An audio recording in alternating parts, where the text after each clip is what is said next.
14 ফেব্ৰুৱাৰী মৰাণবাসীৰ বাবে ঐতিহাসিক দিন।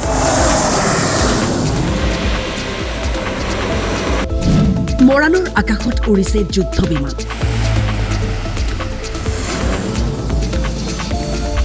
কেতিয়াও নেদেখা দৃশ্য চাবলৈ ওলাই আহিল মৰাণবাসী ৰাইজ।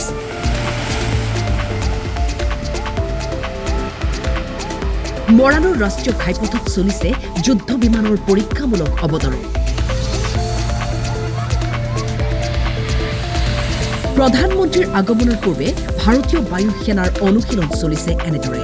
ইতিমধ্যে আমি গম পাইছোঁ যে অহা 14 তাৰিখে ইয়াতে ভাৰতৰ মাননীয় প্ৰধানমন্ত্ৰী মহোদয়ৰ লগতে অসমৰ মাননীয় মুখ্যমন্ত্ৰীয়ে ইয়াত ৰাজপথতে অৱতৰণ কৰি মানে যি ELF আছে তাৰ শুভাৰম্ভ কৰিব। এয়া হৈছে উত্তৰ পূৰ্বাঞ্চলৰ প্ৰথমটো ELF সম্পন্ন ঘাইপথ অৰ্থাৎ ইমাৰ্জেঞ্চি লেণ্ডিং ফিল্ড, জৰুৰীকালীন অৱতৰণৰ সুবিধা। মৰাণৰ ELFত 16খন বিমান অৱতৰণ কৰিব এই বিশেষ দিনটো। আজি পুৱাৰ ভাগতে ভাৰতীয় বায়ু সেনা বাহিনীৰ এখন মালবাহী বিমানে অৰ্থাৎ 9:30 এখন মালবাহী বিমান প্ৰথম ইয়াত অৱতৰণ কৰিলে। সমান্তৰালভাৱে পৰ্যায়ক্ৰমে ইয়াৰ পাছত 2খন ৰাফেল বিমান ইয়াত অৱতৰণ কৰি ইতিমধ্যে সম্পূৰ্ণ হৈ গৈছে আৰু 2খন হেলিকপ্টাৰেও ইয়াতে অৱতৰণ কৰিছে। পৰীক্ষামূলক অৱতৰণৰ যি প্ৰক্ৰিয়া চলি থাকিব আজি আৰু কালিলৈ চলিব। 14 তাৰিখৰ বাবে ইয়াৰ প্ৰস্তুতি চলি আছে। 14 ফেব্ৰুৱাৰীত দেশৰ প্ৰধানমন্ত্ৰী নৰেন্দ্ৰ মোদী আৰু অসমৰ মুখ্যমন্ত্ৰী ডক্টৰ হিমন্ত বিশ্ব শৰ্মাই শুভাৰম্ভ কৰিব ELFৰ, লগতে উপভোগ কৰিব এয়াৰ শ্ব'। এয়া অসমৰ বাবে হ'ব এক বিশেষ দিন। অহা 14 তাৰিখে ইয়াতে ভাৰতৰ মাননীয় প্ৰধানমন্ত্ৰী মহোদয়ৰ লগতে অসমৰ মাননীয় মুখ্যমন্ত্ৰীয়ে ইয়াত ৰাজপথতে অৱতৰণ কৰি মানে যি ELF আছে তাৰ শুভাৰম্ভ কৰিব। 14 তাৰিখৰ বাবে ইয়াৰ প্ৰস্তুতি চলি আছে।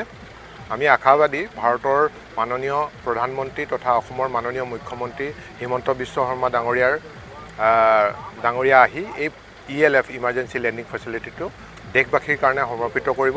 আমি গৌৰৱ অনুভৱ কৰিছোঁ। প্ৰধানমন্ত্ৰী ডাঙৰীয়া প্ৰথমতে তেখেতে ৰাতিপুৱাই গুৱাহাটীত তেখেত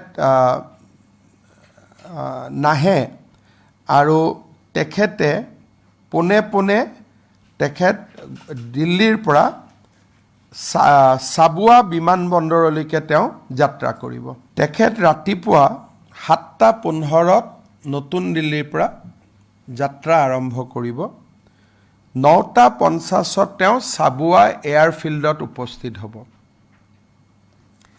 তেওঁ 10টা বজাত চাবুৱাৰ পৰা মৰাণলৈকে আহিব আৰু মৰাণৰ যি আমাৰ ইমাৰ্জেঞ্চি লেণ্ডিং ফিল্ড বা এডভান্স লেণ্ডিং ফিল্ডত তেওঁ অৱতৰণ কৰিব।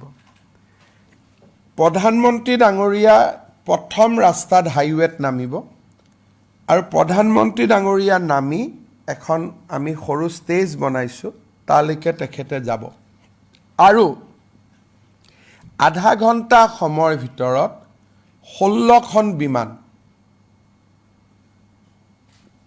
কিছুমানে লেণ্ড কৰিব, কিছুমান ওপৰত উৰিব।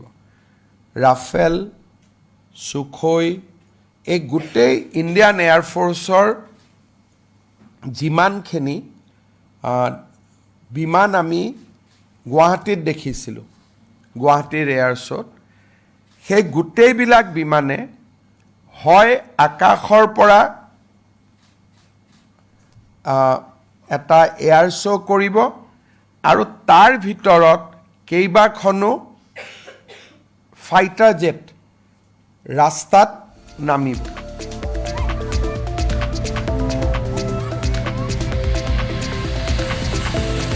মৰাণৰ পৰা প্ৰণৱ ডেকা বৰুৱাৰ ৰিপৰ্ট, টাইম 8।